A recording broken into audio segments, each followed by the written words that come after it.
Habang tahimik ang marami sa atin at normal lang ang takbo ng araw, may seryosong sitwasyon na pala na unti-unting lumalala sa Southeast Asia. Sa hangganan ng Thailand at Cambodia, tuloy-tuloy ang putukan at wala pang malinaw na senyales kung kailan ito hihinto. Ang mas nakakabahala pa ay may mga Pilipino na ngayon ang naiipit sa gitna ng gulong ito. Mga ordinaryong manggagawa na napadpad sa isang sitwasyong hindi nila inasahan at lalong hindi nila ginusto. Sa dami ng bansang biglang nakikisawsaw, kabilang na ang China, ang tanong ngayon ay simple pero mabigat. Saan ba talaga papunta ang gulong ito? Pero bago po ang lahat, baka pwedeng pa-like ang video na ito at mangyaring mag-comment sa baba kung taga saang lugar ka para malaman namin saan umaabot ang ating mga video dahil napakalaking bagay na ito sa aming content creators. Maraming salamat po. Sa border ng Thailand at Cambodia, araw-araw ay may palitan ng putok. Hindi na ito yung tipong saglit lang na tensyon. Isa sa mga lugar na pinakamatindi ang labanan ay ang tinatawag na Hill 350. Ayon sa mga ulat, sobrang lakas ng bakbakan dito na hindi na kayang lapitan ng Thailand ang lugar para kunin ang mga sundalo nilang nasawi. Kapag may gumalaw, agad itong tinatamaan ng putok mula sa artilleriya ng Cambodia. Dahil dito, may mga katawan na naiiwan na lamang sa lugar habang patuloy ang sagupaan. Sa gitna ng ganitong kalagayan, nadadamay ang mga sibilyan. May tinatayang 500 overseas Filipino workers ang kasalukuyang nasa mga lugar na apektado ng labanan. Ang ilan ay malapit sa border, habang ang iba naman ay hirap ng makaalis dahil sa takot at kawalan ng malinaw na impormasyon. Para sa kanila, hindi na balita ang gyera dahil isa na itong araw-araw na pangamba sa kanila. Noong una, ang labanan ay nasa lupa lamang, pero nagbago ang lahat nang magpasya ang Thailand na gumamit ng airstrikes. Ibig sabihin nito, nagpadala na sila ng mga jet fighter para bombahin ang mga posisyon ng Cambodia. Kapag ganito na ang ginamit, malinaw na mas lumalim na ang laban. Hindi na ito simpleng palitan lang ng bala kundi isa na itong seryosong military operation na may mas malaking epekto. Sa panig ng Cambodia, hindi rin sila umatras. Sa halip na tumigil, mas pinalakas pa nila ang kanilang depensa at patuloy ang paggamit ng kanyon. Ipinapakita nito na kahit mas maliit ang kanilang bansa, ay handa pa rin silang lumaban at ipaglaban ang kanilang panig. Sa puntong ito, malinaw na wala nang sinusunod na tigil putukan at lalong wala nang iniisip na kaligtasan ng mga nasa paligid. Dahil dito nagsimulang makialam ang ibang bansa. Ang Pilipinas ay nagbabantay sa sitwasyon ng ating mga kababayan. Ang Vietnam ay nananawagan ng paghinahon. Ang United Nations ay naglabas ng matinding pahayag at hiniling na itigil ang labanan dahil nadadamay na ang mga sibilyan. Sa kabila nito, patuloy pa rin ang putukan sa border. Kung titingnan naman ang mas malaking larawan, malinaw na ayaw ng Amerika na sumiklab ang isa pang giyera sa Asia. Sa ngayon, abala na sila sa iba pang bahagi ng mundo, kaya ayaw nilang madagdagan pa ang problema. Pero kahit may paalala ang Amerika, ang tanong ay kung susunod ba ang Thailand. Para sa kanila, ang laban ay nasa sarili nilang hangganan at pakiramdam nila ay sila ang naiipit at pinipilit umatras. Kapag ganito ang pakiramdam ng isang bansa, mahirap itong pigilan. Dito na pumapasok ang papel ng China. Ayon sa mga ulat mula sa Chinese media, nag-alok daw ang Beijing na tumulong para ayusin ang gulo. Ang sinasabi nila ay gusto nilang maging tagapamagitan at pababain ang tensyon. Sa unang tingin, maganda itong pakinggan. Pero kung iisipin ng mabuti, marami ang nagtatanong kung ano ba talaga ang tunay na layunin ng China. Hindi lihim na ang Cambodia ay matagal nang tinutulungan ng China sa usaping militar. Marami sa gamit at kagamitan ng Cambodia ay galing mismo sa Beijing, kaya natural lang na magduda ang iba. Kapag sinabi ng China na aawat sila, ang tanong ay, iaawat ba talaga nila ang Cambodia o impluensya lang ba ito para manatili ang kontrol nila sa sitwasyon?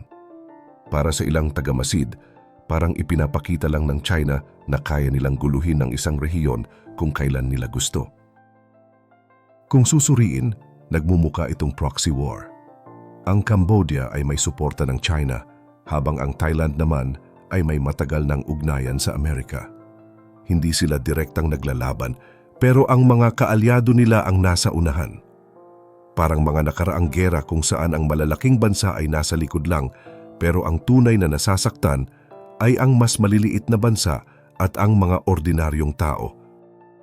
Sa ganitong sitwasyon, hindi lang Thailand at Cambodia ang apektado. Ayon sa mga ulat sa Pilipinas, nagpahayag na ng matinding pagkabahala ang ating gobyerno pati na rin ang Vietnam.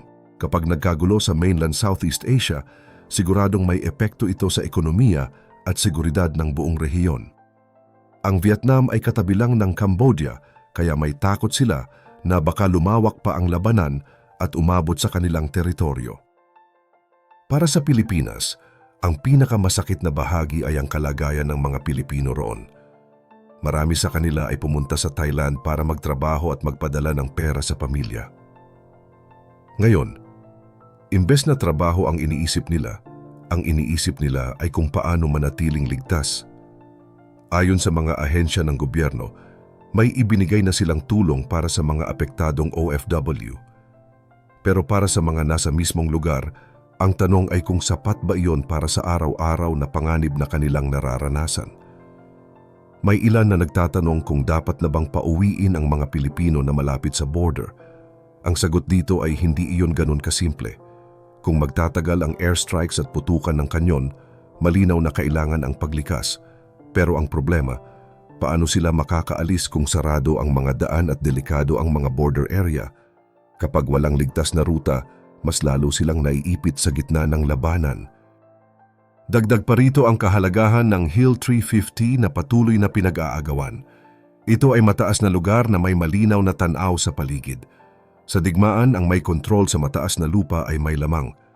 Kaya ganoon na lang ang determinasyon ng magkabilang panig na makuha o mapanatili ito. Bawat galaw ay may kapalit na buhay. Habang nagpapatigasan ang dalawang panig, ang mga sibilyan at mga dayuhang manggagawa ang patuloy na nadadamay. Kapag dalawang miyembro ng iisang samahan ang naglalaban, malaking problema ito para sa buong grupo. Sa kaso ng Thailand at Cambodia, parehong bahagi sila ng ASEAN. Kaya habang tumatagal ang putukan, unti-unti ring nasisira ang kredibilidad ng kanilang samahan. Kung hindi nila kayang pigilan ang sarili nilang mga miyembro, iisipin ng ibang bansa na mahina ang ASEAN at wala itong kakayahang magpatupad ng kapayapaan sa rehiyon. Isa pa sa kinatatakutan ng marami ay ang posibleng pagpasok ng mas mabibigat na armas. Sa ngayon, ang ginagamit pa lang ay kanyon at airstrikes. Pero paano kung magbago ito? Kapag pumasok na ang mga missile at mas maraming tangke, mas lalaki ang saklaw ng pinsala. Ang border ng Thailand at Cambodia ay posibleng maging lugar na walang ligtas na galaw. Kapag nangyari iyon, mas lalong delikado ang sinumang nasa paligid, lalo na ang mga sibilyan at dayuhang manggagawa. Ang pinakaayaw mangyari ng rehiyon ay ang direktang pakikialam ng mga malalaking bansa. Kapag nakita ng Amerika na nahihirapan ang Thailand, may posibilidad na magbigay sila ng mas konkretong suporta. Sa kabilang banda, kung makita naman ng China na dihado ang Cambodia, maaari rin silang magpadala ng mas modernong armas. Kapag parehong nangyari ito, hindi na lang simpleng alitan ng dalawang bansa ang usapan. Posible itong maging mas malaking labanan sa Southeast Asia. Kung mapapansin, hindi rin maganda ang timing ng lahat ng ito. Sabay-sabay ang kaguluhan sa iba-ibang panig ng mundo. May tension sa Myanmar, may digmaan sa Europe, at may patuloy na labanan sa Middle East. Ngayon, nadagdagan pa ito ng problema sa pagitan ng Thailand at Cambodia. Para sa maraming bansa, parang mas nagiging magulo ang mundo at mas mahirap hulaan kung ano ang susunod na mangyayari. Para sa Pilipinas, malinaw ang isang bagay. Ang pinakamahalaga ay ang kaligtasan ng mga Pilipino sa apektadong lugar. Totoong may tulong na ibinibigay ang gobyerno pero hindi sapat ang relief goods kung patuloy ang putukan. Ang kailangan ay malinaw at mabilis na plano kung paano ililikas ang mga kababayan natin kapag mas lumala pa ang sitwasyon. Ang seguridad ang pangunahing kailangan, hindi lang pansamantalang ayuda. Balikan natin ang papel ng China. Ayon sa kanilang pahayag, gusto nilang tapusin ang hidwaan at pababain ang tensyon. Maganda itong pakinggan, pero sa larangan ng politika sa pagitan ng mga bansa, bihira ang tulong na walang kapalit. Kapag tumulong ang China, posibleng may hiling silang kapalit nito. Maaaring ito ay mas malaking impluensya sa rehiyon o mas malakas na posisyon sa ibang issue tulad ng South China Sea. Sa ganitong usapan, malinaw na lahat ay magkakaugnay. Sa panig naman ng Amerika, nasa gitna rin sila ng mahirap na sitwasyon. May kasunduan sila sa Thailand kaya hindi nila ito basta pababayaan. Pero kailangan din nilang maging maingat dahil ayaw nilang masira ang relasyon nila sa ibang bansa sa ASEAN. Kaya sa ngayon, mas pinipili nilang gumamit ng pakiusap at diplomatikong pressure kaysa direktang aksyon. Habang ang mga bansa ay nag-iisip ng kanilang susunod na galaw, may mga Pilipino naman sa Thailand na patuloy ang takot araw-araw. Maaring sila ay mga guro, manggagawa sa pabrika, o kasambahay na walang kinalaman sa politika o digmaan. Pero sila ang unang naaapektuhan kapag lumalala ang sitwasyon. Kung sakaling umabot ito sa mas malaking giyera, mahaharap ang Pilipinas sa isang mahirap na tanong. Kanino ba tayo tatayo at paano natin poprotektahan ang sarili nating mamamayan sa gitna ng ganitong kaguluhan? Kung ikaw ang nasa kalagayan nila at malayo ka sa pamilya mo, ano ang pipiliin mo? Manatili para magtrabaho o umuwi para sa kaligtasan mo at ng mahal mo sa buhay? I-share mo naman ang sagot mo sa ibaba at huwag kalimutang mag-like at subscribe para sa mas marami pang updates gaya nito.